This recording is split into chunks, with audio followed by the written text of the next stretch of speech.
Hello, this is Fat Mike, and welcome to our album. It's called First Ditch Effort, and it's our 13th album, and it's like our first album in 4 years, I think, full length. Anyway, I'm going to talk about the songs. I'm going to tell you what the songs are about and why I wrote them. The first song is 6 Years on Dope. It's not about me because I wasn't on dope ever. I've never even tried heroin. But our drummer, he tried it. He tried it probably like, I'd say 2,000 times. He spent 6 years on heroin. So this song is about him and his gang of ruffians, the Dog Patch Winos.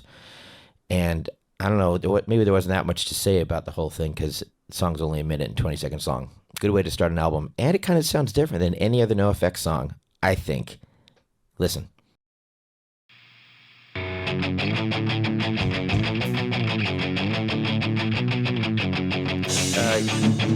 I don't want to do it. You do it. You're going to sing this better than me. You know? No. The yell. No, you got Do the yell. From the gut. Try.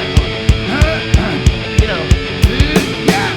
No. From, like, when you fucking get really... I was a midnight star by the end of a road. I spent 20 years, 6 years on dope, drinking up pills while giving up hope. I lived a lifetime, 6 years on dope. I was a human trash can, shortened in my lifespan. Live fast, die dead. I think that was the plan. Saving all my money for a one-way ticket to Afghanistan. Yeah, I was a super on drugs, strung out on drugs. Live fast, die poor. I thought I was some gin spilling and fish tank pen. I'm still alive, bro, within my tiger. I'm pleased as punch, dog patch, wino. Casual sex and every complex. Now I'm on interferon and contracts. These headphones are upside down, Cameron. You plugged in? I want to talk about the last one. I was a child like gold, I'm walking in stone. Every shot got more difficult. I was a teenage trash bin, a breathing mannequin, a caustic cause who must have loved suffering. To pinhole eyes, romanticized heroin. I was a moron, bro, a circus on show, a dying slow dog back wino. Well, that was a nice song. Now, this next song is not nice. This is called Happy Father's Day, and it's about my dad, and it just seems that, I kind of tore me a new one in my orphan year, but the more time I spend with my daughter doing stuff, the more pissed off I get that I never got to do anything like that when I was a kid. So I wrote this song called Happy Father's Day. That's sarcasm, and it kind of opens like like a Pearl Jam song or something. I don't know what I was thinking. Here it is.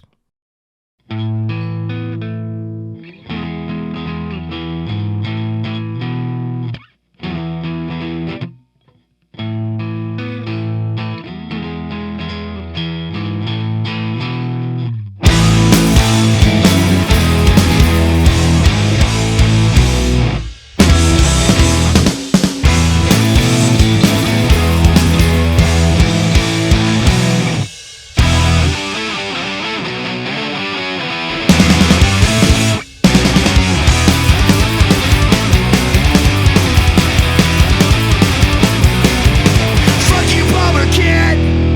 I'm glad that you are dead. You weren't a father or a parent, more an acquaintance than a friend. I changed my name to make sure that your surname won't live on. When I'm dead, our family history will be gone.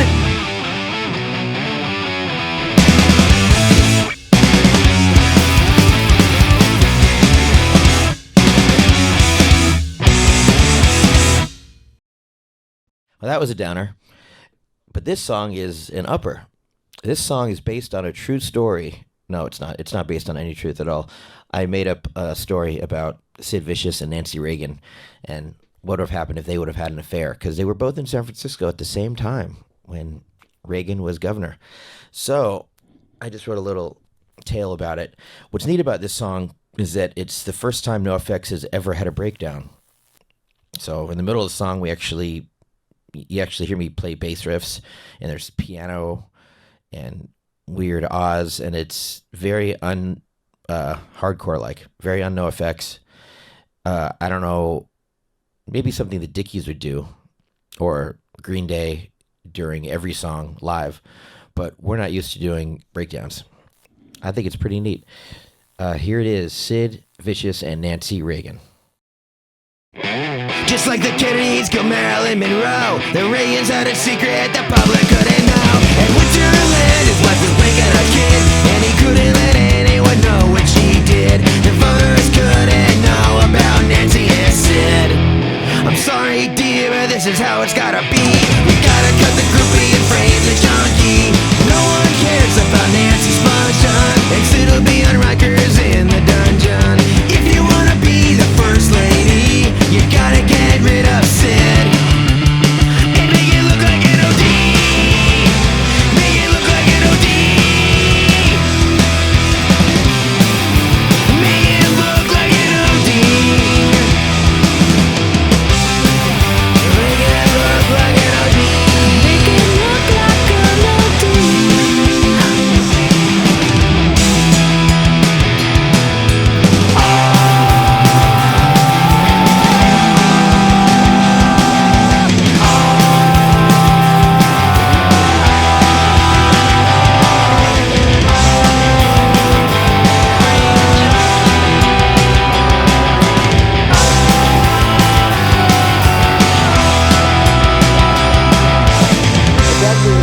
Need to know.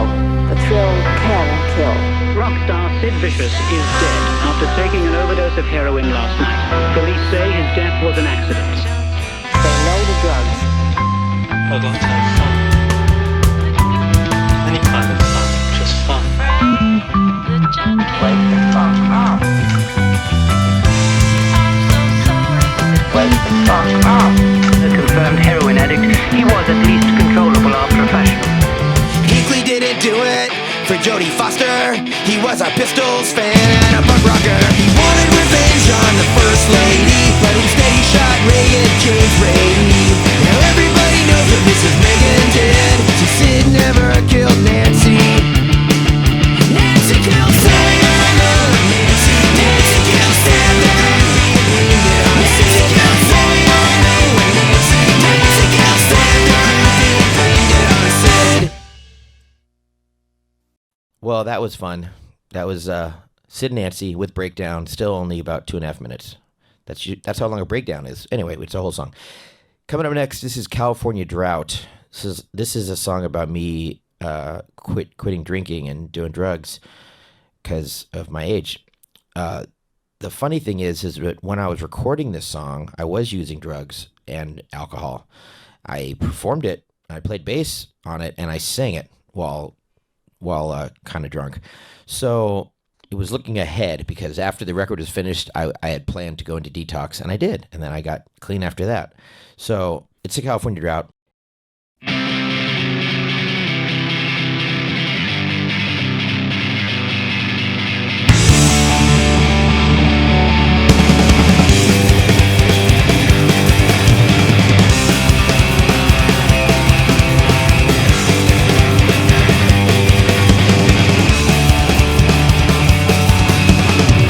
Heard a song about it never rains in Southern California. I once saw a band play at the farm sober, I hadn't had a drink. Like cleaning gums or hugging bums or doing something that you know's good for you. Those times are tedious and tenuous and hopefully much shorter than a blink. I'm so easy to decide. I could rationalize for life, but from all the strife I cause, I gotta go without. Taking codones is insane. I don't wanna kill, I want more pain. So like the California drought, I'm drying out. I got the one job that is frowned upon if you're not a user. The bands that are all sober are the ones playing the Warped and County fairs. I'll go to a meeting and get called a loser. Then I get invited to a party from a bro who works at Bear. He's got shit from 1910, bottle H that's genuine. I just wanna see what all the hype's about.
Damn, you know what I like about that song? It's got that it's got that guitar rhythm that I don't think anyone has ever used before. I could be wrong.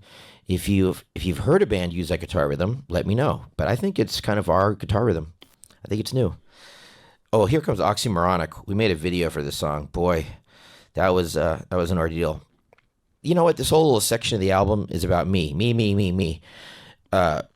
It's like the 4-song bum out. And I didn't plan that. It's just kind of how it is.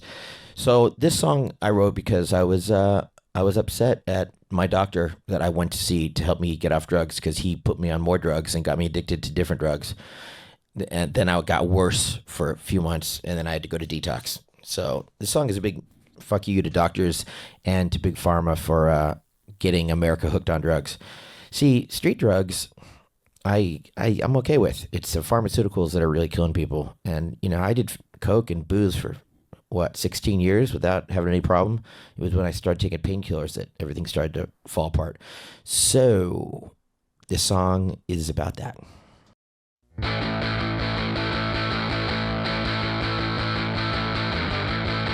I've been called an oxymoron because I question which drugs the war's on. Why are there more drugstores than liquor stores you can score on? The healers have become the harmers. They're just pharmaceutical farmers. What we used to call dealers, we now call doctors. I might be a seedy cynic, cause that crack house is now a clinic.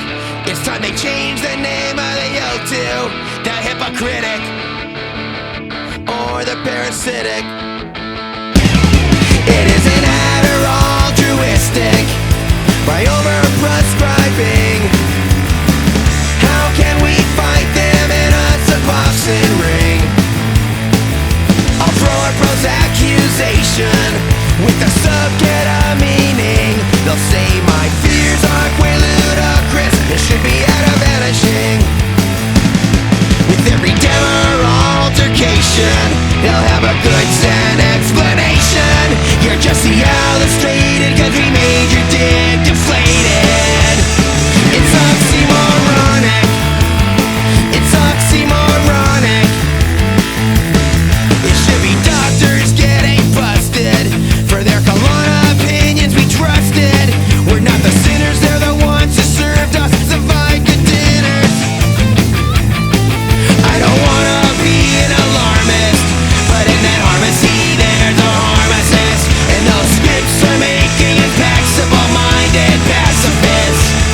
It's oxymoronic. It's oxymoronic. It's oxymoronic. It's oxymoronic. Don't think that I am being crazy. The medical industrial complex keeps us aggravated and hard to come because of broken sex. How can we hydro-condone the blatant misconduct? They don't care for patients, they care about pushing product.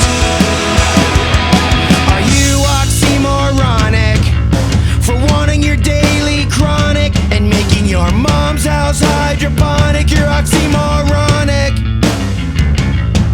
I've been called an oxymoron for getting my metaphor on. Linoleum is the floron. I'm an oxymoron. It's time to be alarmed. We're not being healed, we're being harmed. Our country's being factory farmed. It's oxymoronic. It's time to sound the alarm. We can't put our faith in karma. We got a common enemy, and they're called Big Pharma. And it's oxymoronic. And it's oxymoronic. It's oxymoronic. It's oxymoronic. Daily chronic. Now most of your houses. Okay, Most of your house? What does that even mean? he's turned most of his house into hydroponic. Why wouldn't he have turned all of it into hydroponic? Well, because he lives there. Now, all of your house is hydroponic. Most is sappy. Really? It's like saying maybe. How about now your mom's house is hydroponic? Yes, that's fucking way better. God, you fucking woke up. Come on, Mike. Where you been? Shut the fuck Where up, you fool. been all month? All right, Oxy Moronic. Thank you, Funny or Die, for doing that video for us. That's kind of a NOFX song that doesn't sound like other songs. So does this next one. I Don't Like Me Anymore. This doesn't sound like any NOFX song. It's got keyboard, like dirty keys, and this song, it's don't worry, I still like me, but this is a song about waking up in the morning and looking in the mirror to brush your teeth and like not really seeing yourself and thinking, what the fuck did I do last night? And then you start to remember, and you just start to like, oh, I don't like this person I'm seeing in the mirror. So it's just a bad morning type feeling, which I'm sure a lot of you have had. So that's what this song's about. I Don't Like Me Anymore. One morning I woke up, scratched my balls and eyes. I looked into the mirror and got a big surprise. I don't know who this person is, but I've seen his face before. A face I don't wanna have to face. I don't think I like me anymore.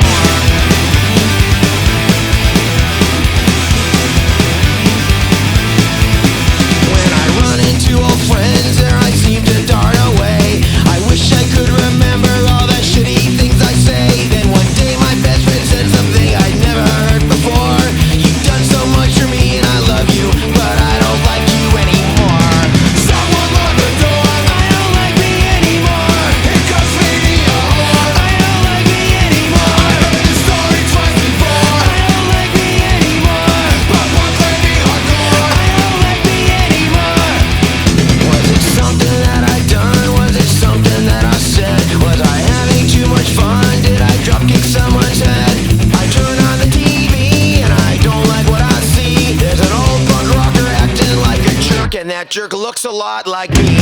Someone lock the door. I don't like me anymore. It cost me a whore. I don't like me anymore. I heard the story twice before. I don't like me anymore. But one lady hardcore. I don't like me anymore. Catastrophe uncertain. Hit the lights and drop the curtain. Organize a mob and rush the door.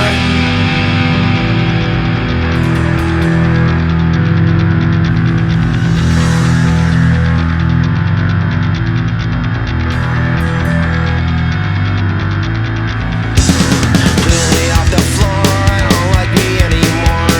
Burning up and sore, I don't like me anymore. People say they love me, then ask for something more. The never-ending story, I fill up a thick floor.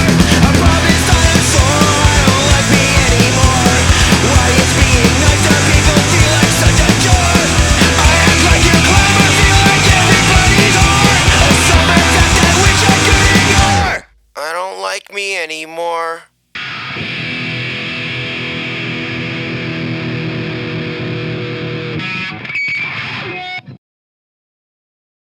I don't like me anymore. Bleh. That's a punk ending. Wasn't originally part of the song, but we just kind of did it. So this is the story. This is I didn't just start wearing girls' clothes. I just started wearing them in public. And gee, I'm wearing panties right now, in fact.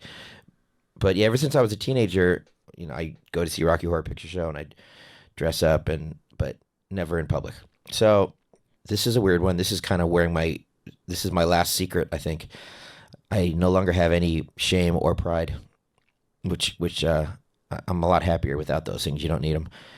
This is it. This is personal. Transvest-Lite. You know what's cool about that song is that Fletcher from Pennywise sings on it.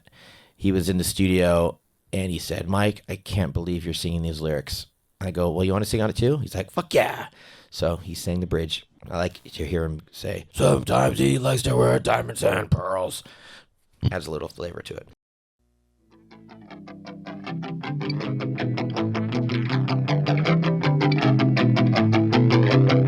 I first heard Frank say he wanted to dress like Fay Ray. I wanted that too, but what could I do in junior high school in LA?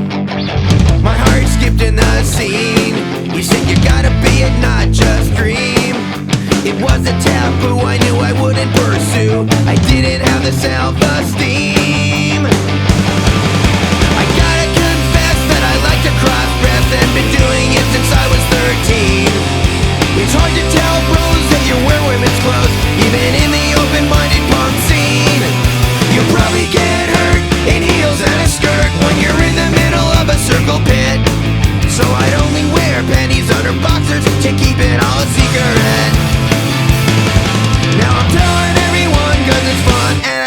a shit.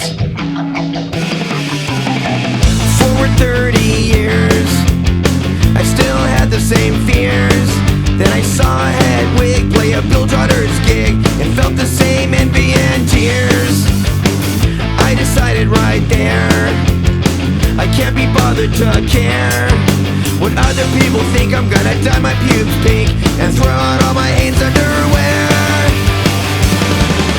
I'm not transgender, I'm a lazy cross-dresser who thinks makeup is too much of an ordeal. I paint my toes and wear shiny tight clothes, not for the look but how it makes me feel. I don't need these just right, I'm a Transvest-Lite. I only shave to do the time warp midnight Saturday. I'm done with self-pity, I don't have to feel shitty, cause I wanna look pretty, so I give it the old city college try. Don't get me wrong, I still wanna be a guy who sometimes likes to dress like a girl. He sometimes likes to wear diamonds and pearls. Don't think I don't know, I'm not fooling anyone. He's a cross between Adele and Charlie Chaplin. You gotta know it's not just girls who just wanna have fun. All right. Side 2 of the record starts with Ditch Effort.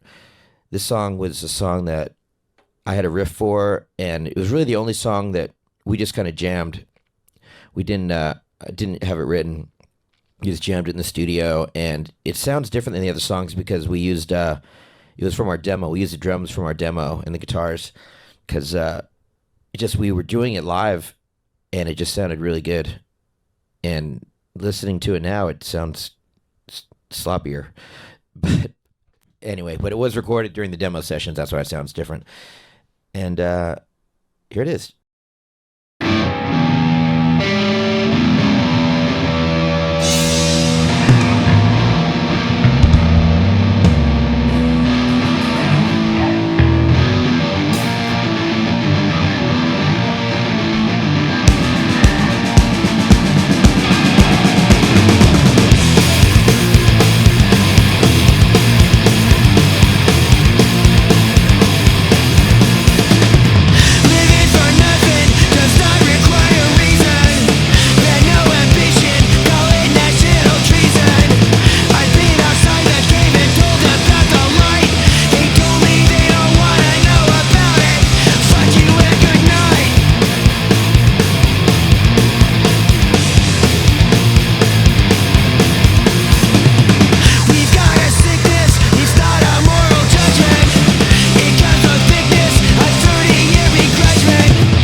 All right, this song called Deadbeat Mom, but it wasn't always called Deadbeat Mom. It was once called Impostrophe, and it was a song me and Skiba were working on because when he joined Blink, it was like, this is Impostrophe. It used to go like this. I have it on my phone. 1, 2, 3, Impostrophe.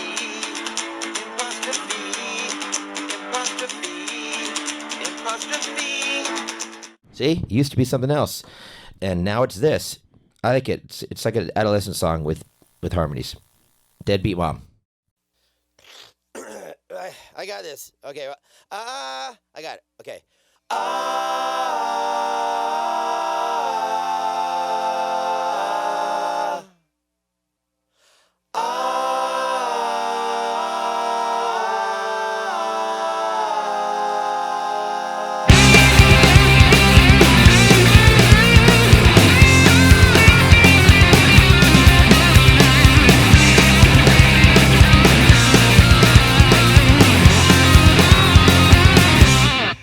She's a deadbeat mom, a one-woman program, a tripolar paradigm,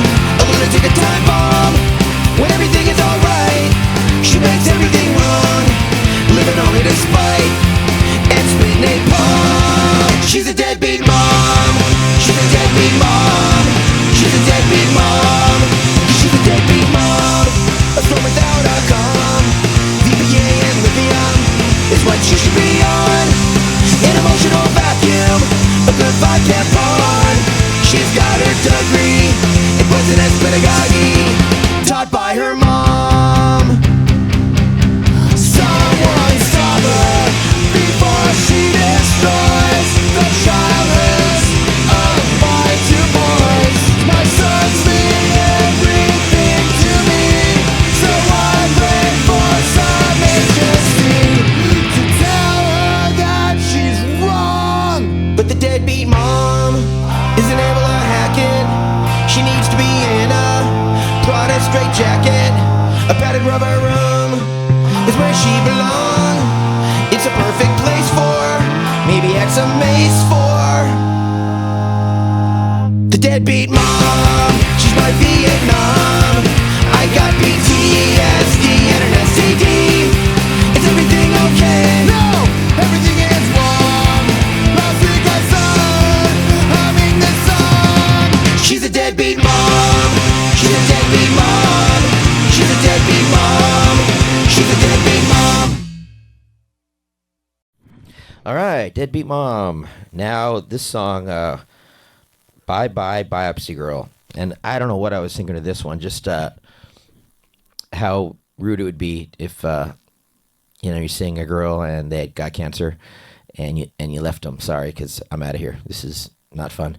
So, biopsy girl, bipolar girl, bisexual girl, whatever it is, I don't know. It's and this doesn't sound like any NOFX song, so you try to make an album that has different sounding songs on it.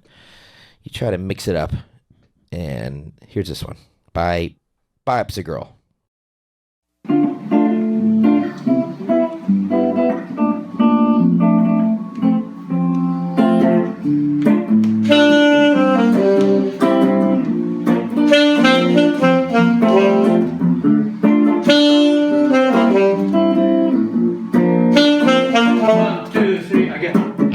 It came back negative and gave us a scare.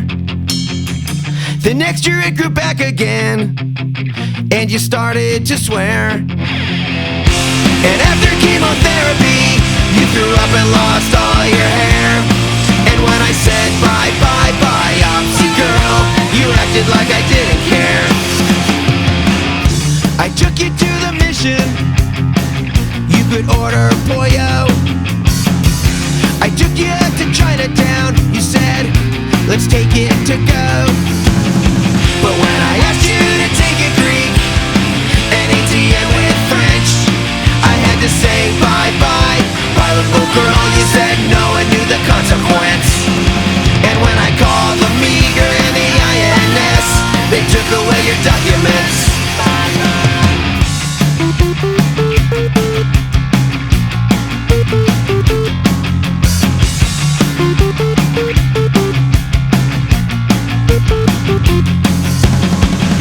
You took me to the Jamesons and said, swinging is fun. You told me I was good in bed, but you wanted to be with more than one. And when you said your friend was hot, and I could go all the way, I had to say bye-bye, bisexual girl. I didn't know your friend was gay. I had to say bye-bye, bisexual girl, when he said I had to pay. You may think that it's like Monosyllabic Girl Part 2, because mono and then bi 1 2. So, but you'd be wrong. It's not like that. But sure, yeah, let's make it that. Let's make it the Part 2 of Monosyllabic Girl. Let's just do it. And this next one is It Ain't Lonely at the Bottom. There wasn't any big thing that made me want to go to detox. It was just a bunch of little things and just using drugs and drinking for too long at a time. Because I used to take breaks. So there wasn't a rock bottom I hit. Like most people hit a rock bottom and then they quit. I didn't have a bottom. But, if there was a bottom, there'd be a lot of people there because a lot of people are living at the bottom. And, if you are living at the bottom, try to make the best of it. The song is about how the bottom ain't so bad. It wasn't for me anyway. My bottom, not so bad.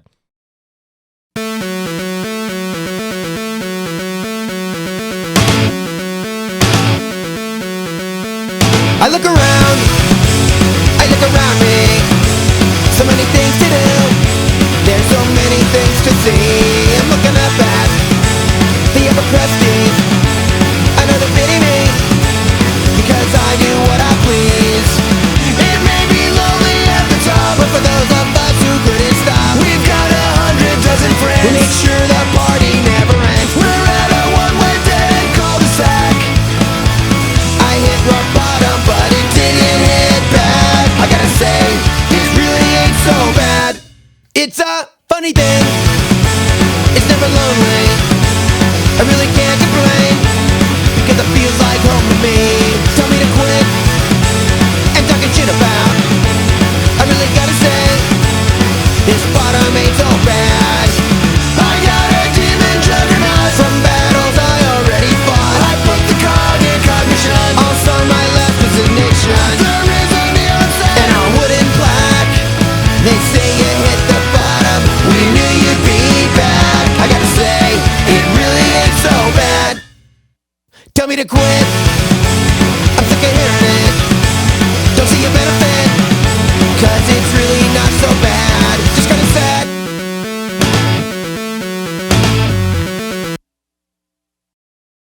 All right, this next song is this is a sad song. It's called "I'm So Sorry, Tony."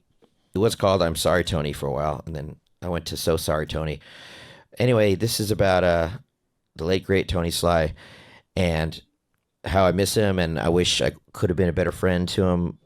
You know, the couple years before he died, because he was having some hard times, and you know, you always think those kind of things when someone dies is shit. We should have been closer, but we should have been. And I don't know, the song kind of speaks for itself. Here it is.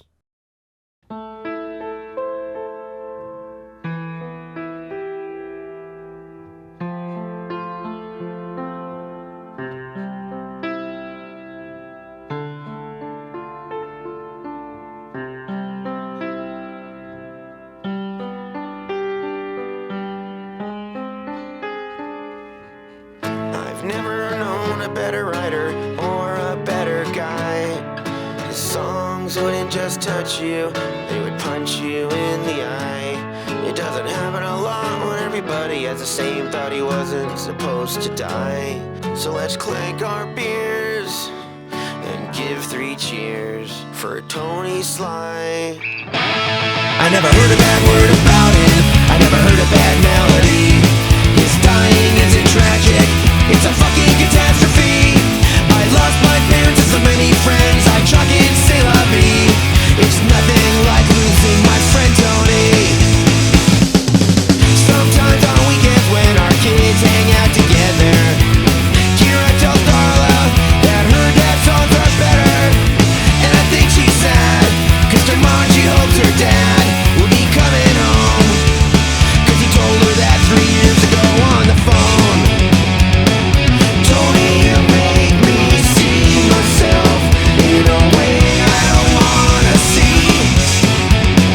Do I have to stop living so recklessly so I can be the father I know I can be?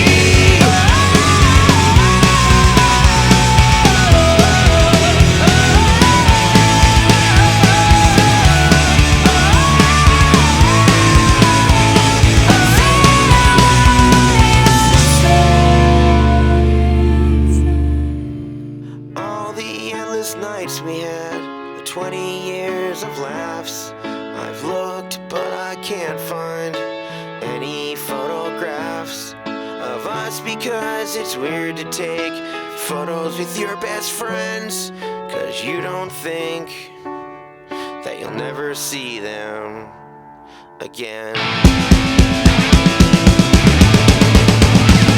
I'm sorry that I wasn't there for you when you needed me in the end. I was there to give you a eulogy, but not when you needed a friend. And when they lowered your body into the ground, even the piper began to cry. From coast to coast, let's raise our drinks and give a toast to Tony Sly.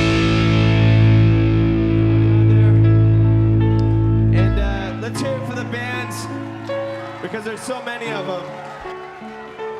You guys are great. Woo! Yeah. Dude, I don't know what happened. The bartender knocked over my drink. Who is it? I prefer trains to planes. Thank you. We're no use for name. Bye-bye.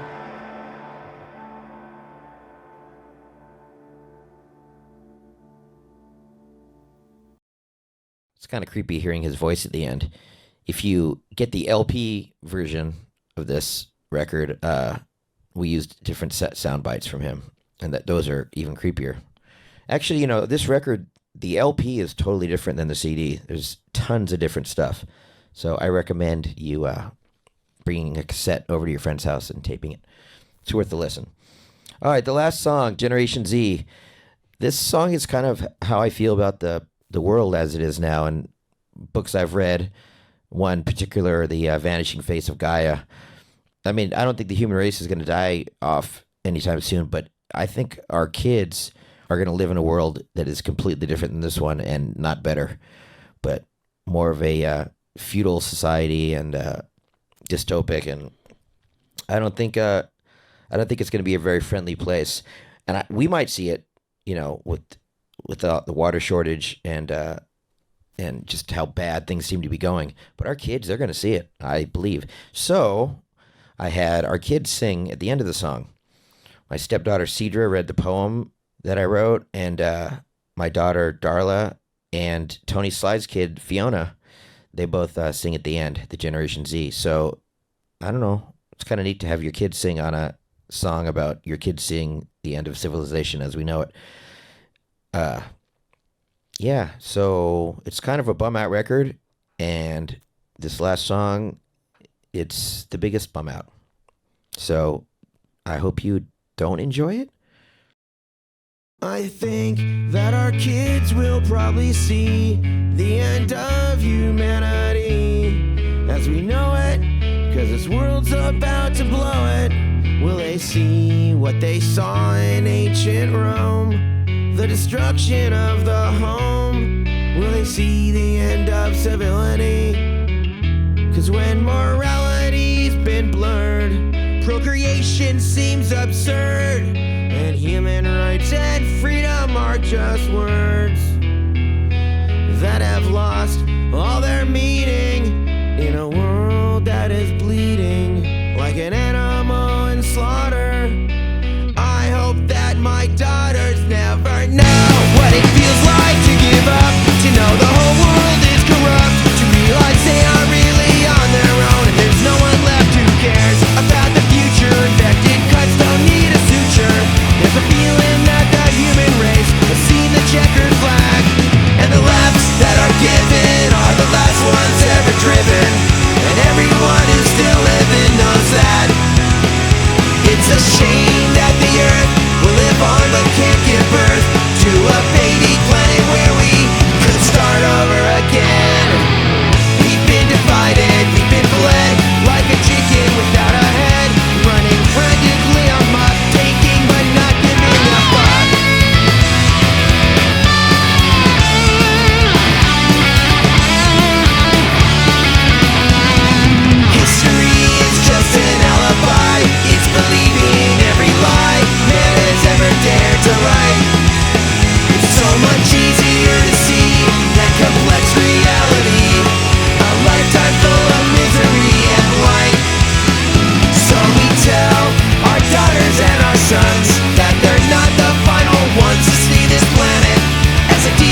fuck the dead and die thinking not about why didn't anyone care, but why her life was so unfair.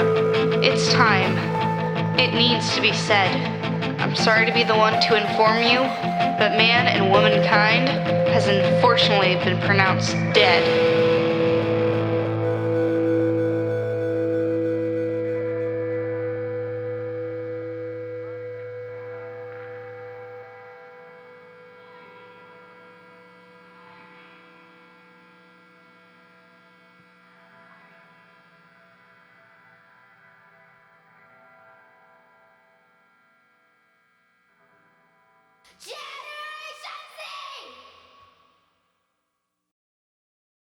First, I'd like to say thank you for listening to our record, First Ditch Effort. This is where I say goodbye. On that last song, if you turn it up really loud, you can hear Eric Melvin saying, Mike, Mike. And he sang that through his guitar pickups, which is why it sounds so cool. I don't know. That's all I got. Thanks for listening. See y'all at Okie Dogs.